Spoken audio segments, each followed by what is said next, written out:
Undeba unu n'anya ndị awo Liberation Army ebe kampu ha dị n'anya ya awa ọgwụ ha ebe kampu ha dị werezi Ogbunka na checking point ka anyị nọ today wee fụrụ ha I tore her down with akpa ha bukosh wee search ba ha wee nwetasi all these items wee jụba ebe a na-eje asị na a na-eje for mission.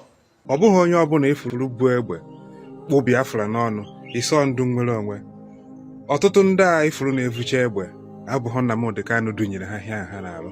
Why Fulani go kpai many of you? Onye ọbụla bụ onye iro ndị Igbo na-set up anything that will stop the Igbo emancipation, that will stop the release of Nnamdi Kanu, Chileke kpọọ gị ọkụ. Onye ọbụla bụ onye Igbo icheri eche ị na-agba agba arụpụ ị na-eme ka ije na presidency na-agwa ha ihe ọzọ ị na-etinye ị na-ewepụ ewepụ ka hapụ ịtọhapụ Nnamdi Kanu. Igwe Kalụ Ụmụnọha gbuo ogu, Amadioha gbuo ogu, Arụsị Ọgbaga gbuo ogu, Arụsị Ọkụzụ gbuo ogu, Arụsị Ọkịja gbuo ogu, Arụsị enwere n'ala Igbo gbuo ogu. Okike Abịama kpọọ gị ọkụ. The governor won't show na OT won't show na say no be betrayal. He won't show that governor say he no there for betrayal. So those people wey dey attack am make una use una sense. If you no wan go see am, leave the man wey go see am. We Southeast here, we sabi sell our brothers out. We sabi betray our brother. Please, if you are visiting my YouTube channel for the first time, subscribe with us and turn on your notification button. Hello Biafrans, welcome to Magnetic Gist TV. Good morning, good afternoon, good evening, depending on your time zone. Today being 4th of December 2025, we, the team of Magnetic Gist TV, is bringing this news live and direct to you. According to the highlights of this hour video today, being 4th of December, you can see that there are some guys that were caught up, and those guys confess to be Biafra Liberation Army under Nollywood, because the items that were recovered from them, the uniform, were exactly the same uniform. Those guys that we posted their video a few days ago that celebrated 1 year anniversary of the United States of Biafra, those uniform that they were wearing, those barrets, you know, they said that they are Nollywood Biafra Liberation Army. So these guys who were caught has displayed those uniform, but the truth is that we don't actually know if these are real Biafra Liberation Army under Nollywood, or if they are just actors, you know, acting, because so many things has been going on in our Biafra land these days. So many things is going on, whereby you will see a lot of people, or will I say criminals, doing all sort of bad things in our land, using the name of Biafra Liberation Army, or using the name of ESN, or even using the name of IPOB to commit a lot of things, you know, but in the actual sense they are not. But well, with Tansha, we will actually know what is going on.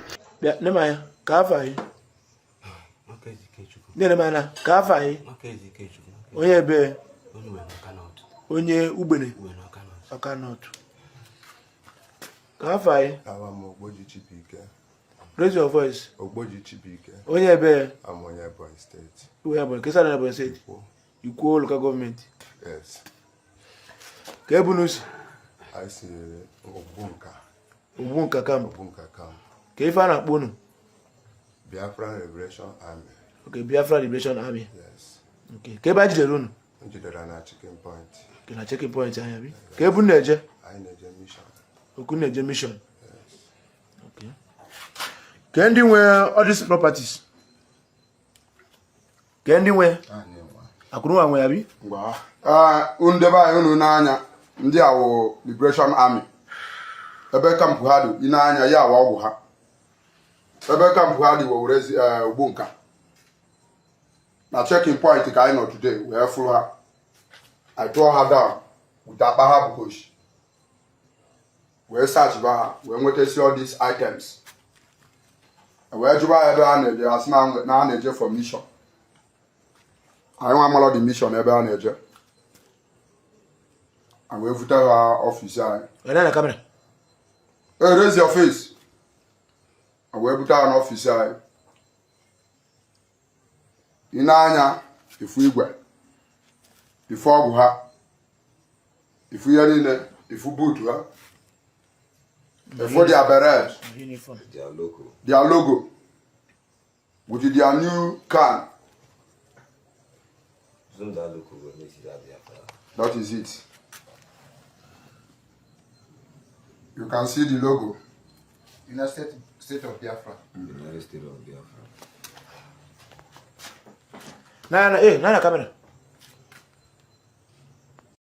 ọ bụghị onye ọbụla ifuru bụ egbe kpụ Biafra n'ọnụ ịsọ ndụ nwere onwe.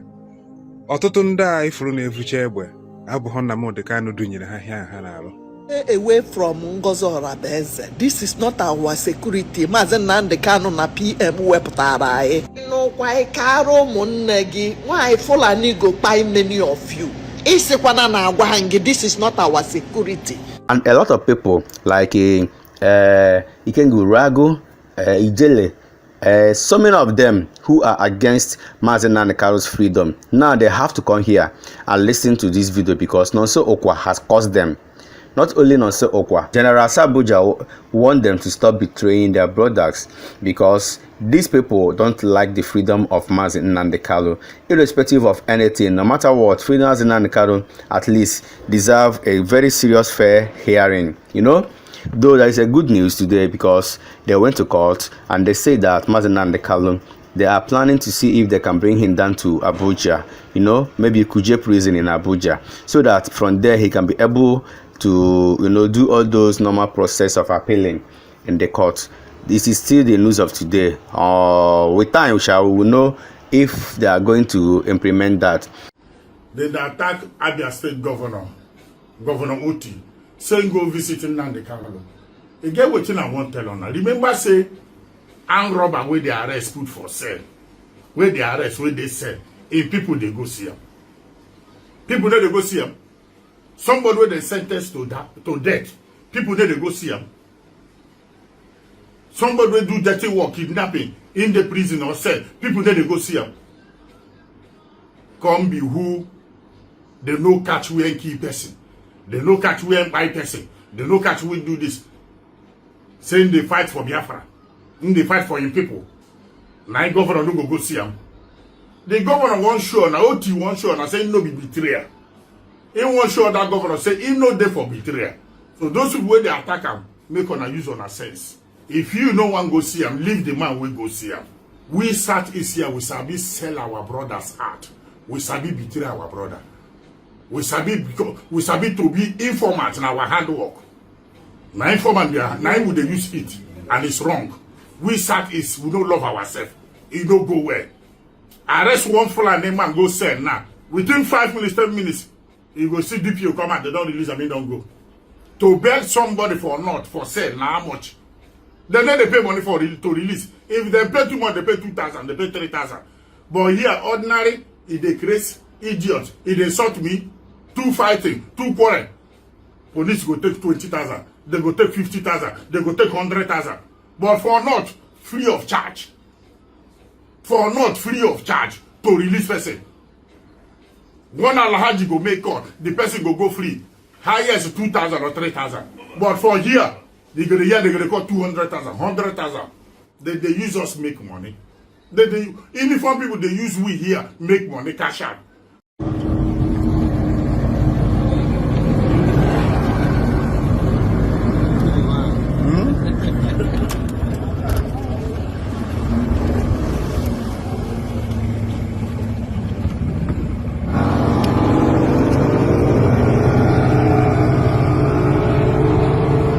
My grandfather tell me those days when in their life. He say, betrayal. Say, armed robber better pass betrayal. Anybody will be betrayal, no eat with them, no go close with them. Say, armed robber better pass betrayal. Anybody will be betrayal, say, armed robber better pass them. Make you avoid betrayal. Instead, you go avoid armed robber, avoid betrayal. So the thing don't too much. We sat is waiting would they do ourselves. Why we don't go come together with one voice? Because of small contract or small thing where they give us. The worst part, the resources, the oil, everything our own. Then they use us against us. One Nigeria. Would they see what thing they happen for not? Then it happened here, different. Adema Igbo Chineke kalamacho ezima puliche Igbo di sameji mnaka na ebe ahi n'ugbu a na enweta onwe go otu aka m si anabata gị kpọmkwem n'oge nchịkọta akụkọ nke tata bụ Wednesday abalị 3 nke ọnwa 12 afọ 2025 na mbụ nwanne anyị nwoke gọvanọ anyị bụ gọvanọ ndị Abia nke m Dr. Alex Oti gara nyaa na Aso Rock, Aso Villa na Palo Tunumbu jefu ya maka Nnamdi Kanu yesterday. Of course, yesterday o nwere njinjijiri along Aba Road, Aba Owerri Road. Something that has to do with ndị mere attack, bandits mere attack, advanced team the governor mgbe ọ na-abịa airport on his way to Abuja. You know, but thank God nothing happened. Thank God nothing happened.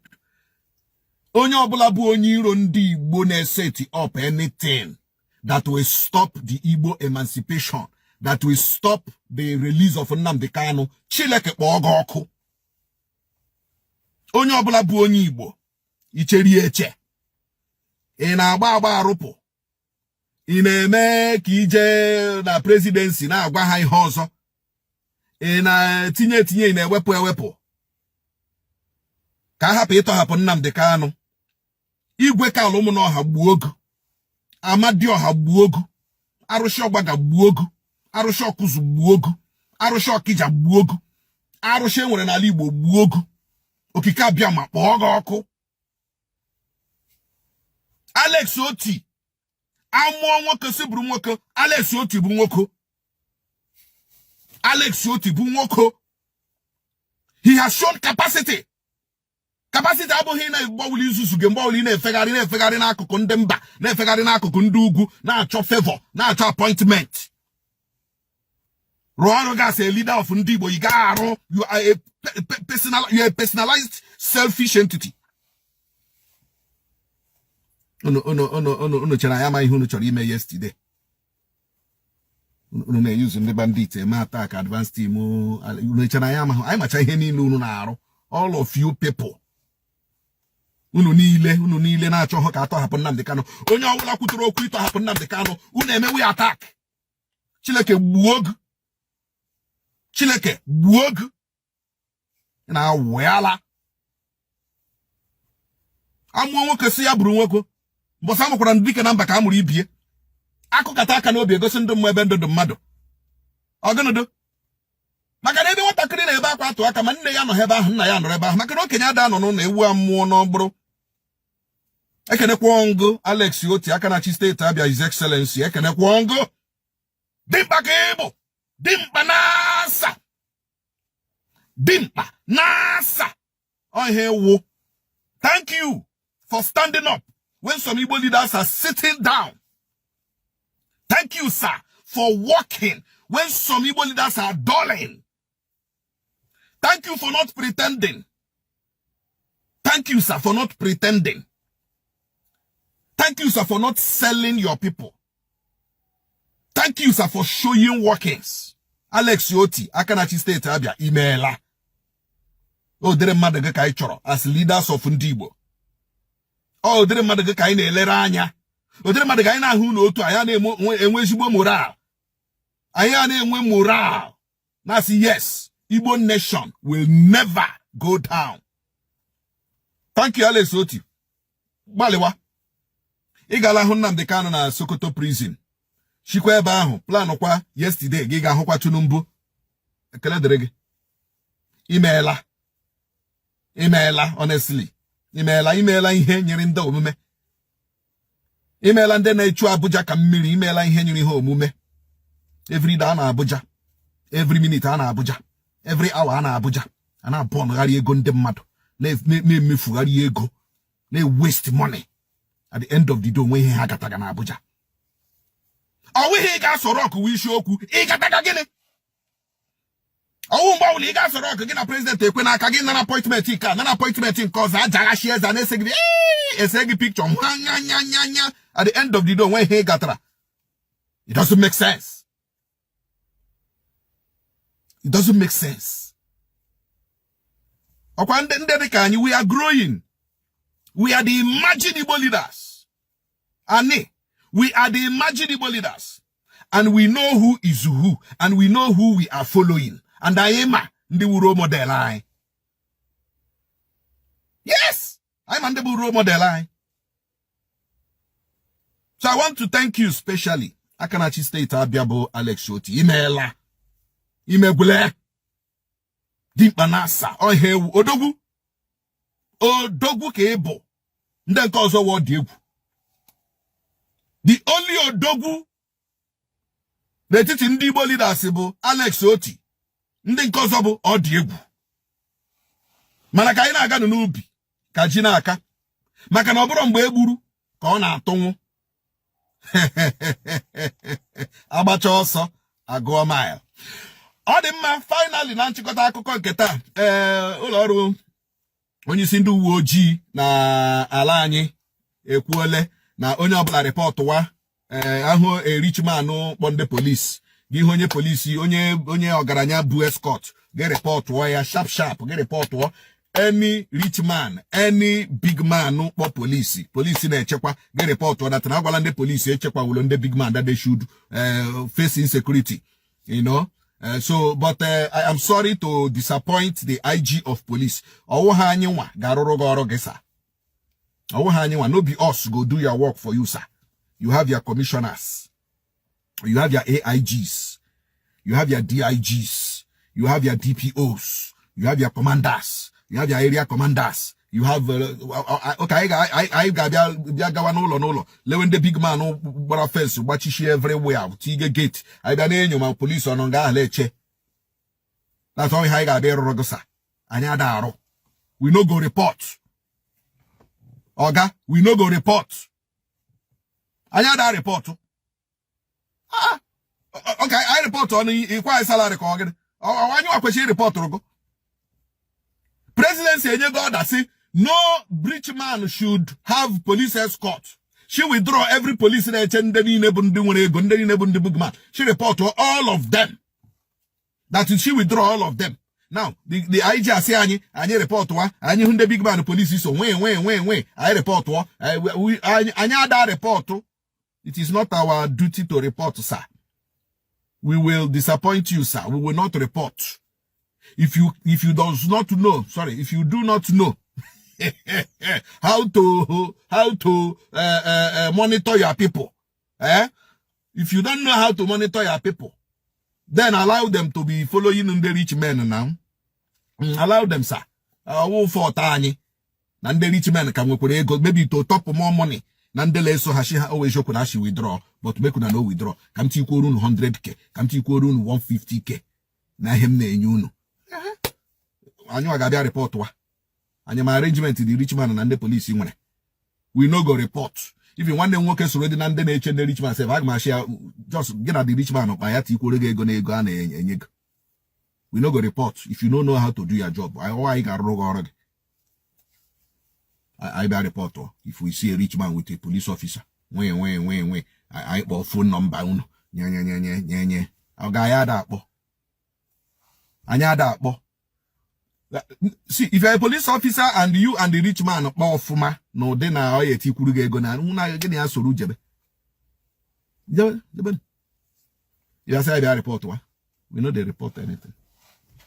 We are not report. Obasai. No concern us.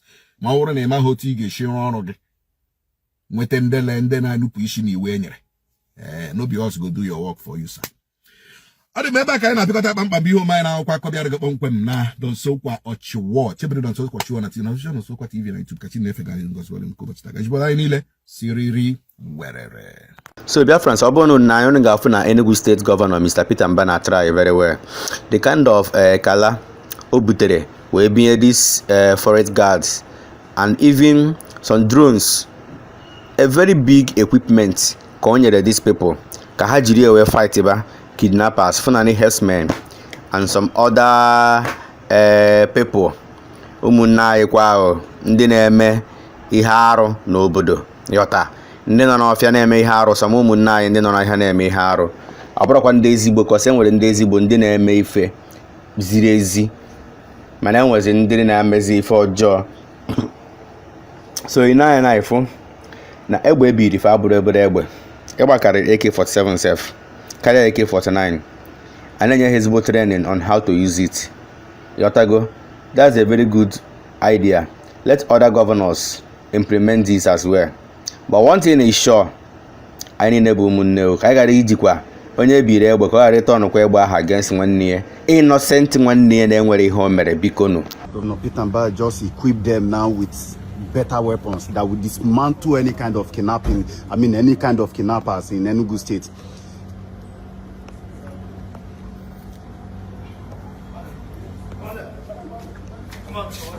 The governor just launched some security drones, and now we're talking about better weapons. Look at machines. Cease your fire! Cease your fire! Cease your fire! I will tell you one thing today. If you hold this gun, somebody with the GPMG on ambush, you get him down. Once you hold this gun, family, the enemy is at in the front or side, left or right. If you hold over, you carry Odechi, that person will go down. This is not, you don't go school. Once we move, we move.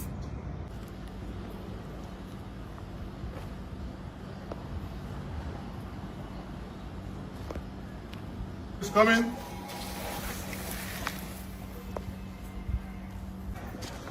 Enugu State Forest Guards, and this is what Governor Peter Mba is doing, equipping them. In fact, look at the weapon they have. This weapon will displace any kind of weapon, in the bush. They are here. Look at Anekunke Peter Mba Mereme, Oneme Kwozo.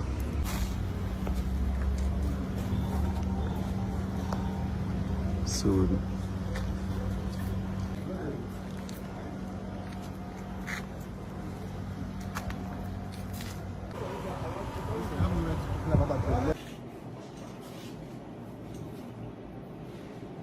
So guys, this police officer from Imo State is displaying all these weapons, saying that they captured it from a lot of kidnappers in Imo State, people that are into kidnapping business. But let us tell ourselves the truth. Most of all these kidnappers in Biafra land are not Fulanese. Most of them, I did not say all of them, majority of them are not Fulanese. Even those Fulanese there are some will I say there are some of our brothers that are even working with them. I'm telling you, even these Fulani people we are saying that they are into this kidnapping, there are some of our brothers that are working with them. Let the truth be said. But some of them are not even Fulanese. Some of them are our Igbo brothers. Those ones that has sworn to make it by all means, buying your fellow brother, taking ransom from your fellow brother. If the person cannot bring money, you just buy the person. Maybe you just butcher the person, sell the person's organs. It's not good though. All these things need to stop in Biafran land. They need to stop. In fact, they need to stop. I need bofu Igbos bofu. I kwesịrị fu nwaanyị n'anya, fu nwanne n'anya, tikọ aka ọnụ. So that ọ bụrụ na enwe ka asị wee sị na ọgụ dara echi, anyị ejiri ofu obi wee nụọ ọdụ ọgụ wee merie ya na. Mana ọ bụrụ na etisasị ya, aha bụ na ndị ile anyị bịa. Anyị merie anyị ọfụma. So this is exactly why we need to come together. Every Igbo, every Biafrans need to come together. We need to work with one voice. Please, we are begging, let us come together. And let us celebrate this Christmas in peace. Let there not be any buying. Okay.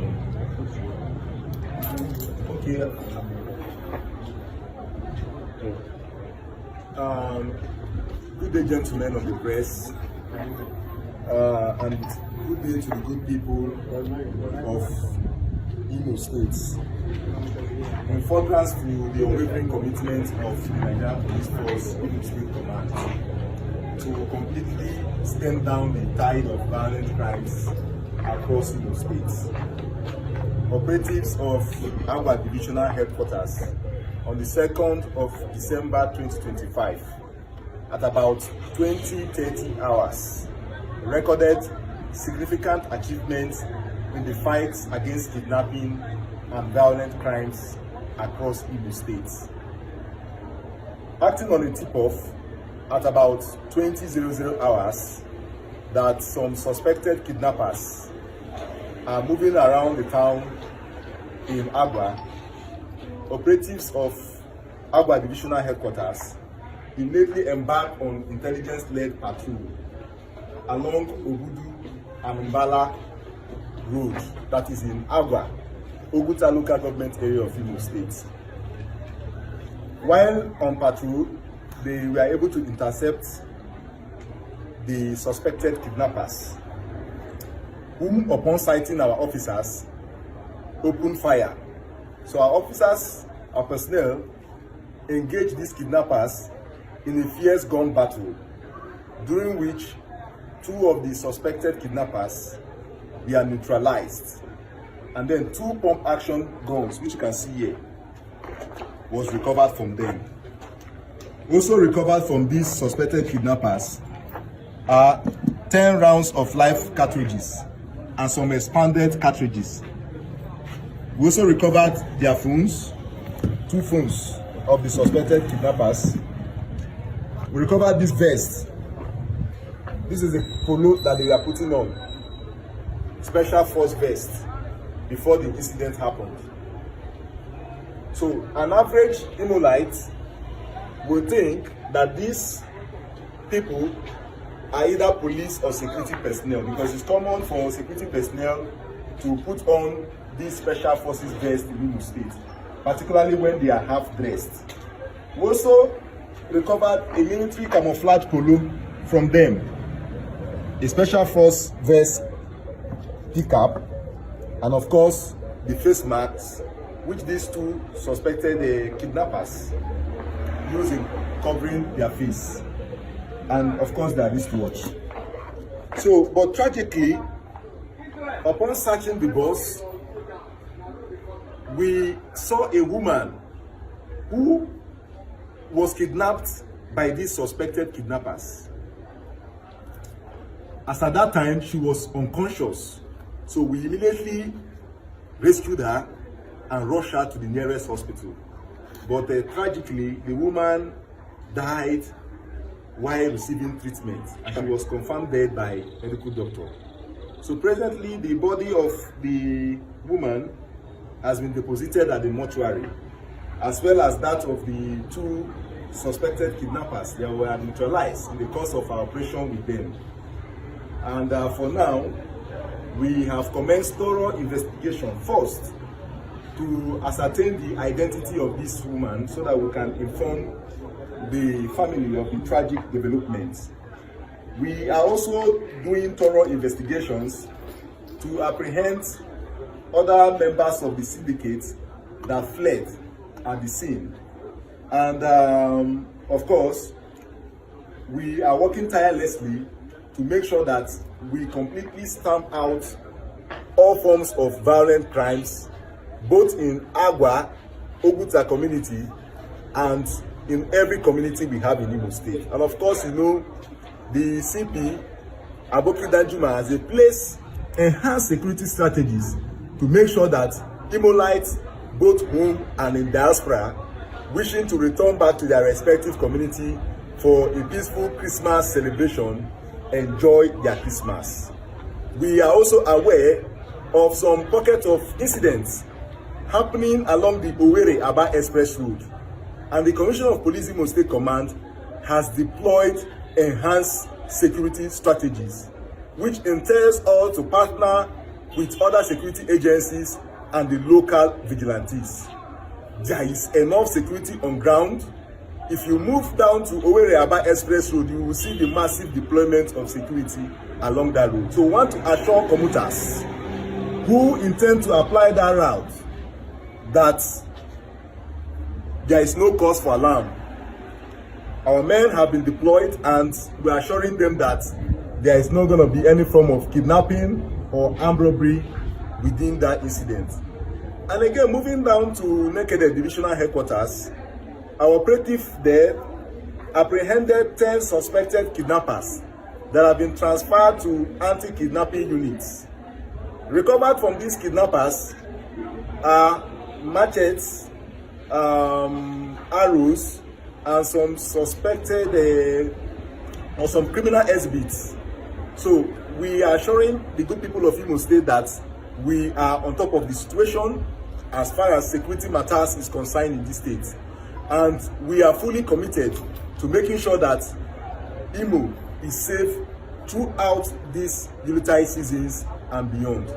We call on the good people of Imo State to remain security conscious and then give reliable, actionable intelligence to security operatives on suspected criminal hideouts hibernating within their communities or on any suspicious activity they observed. Thank you and remain blessed. He didn't talk about the vehicle of those suspects. Did you people also recover their vehicle, the operational vehicle? Yes, of course. We recovered white minibus, okay, which was used by these criminal suspects in terrorizing the residents of Agua and other neighboring communities. The registration number of the minibus is okay, sorry, don't know that one. Okay, sorry, number 542XL. Okay, you don't need to mention it. No, you don't need to, even if you don't need to. See, thank you, fans. Thank you, Biafrans. Thank you, everyone watching this video. Remember to subscribe with us, Magnetic Gist TV, for we remain the best. Let us interact in our comment section. We all love you. Bye.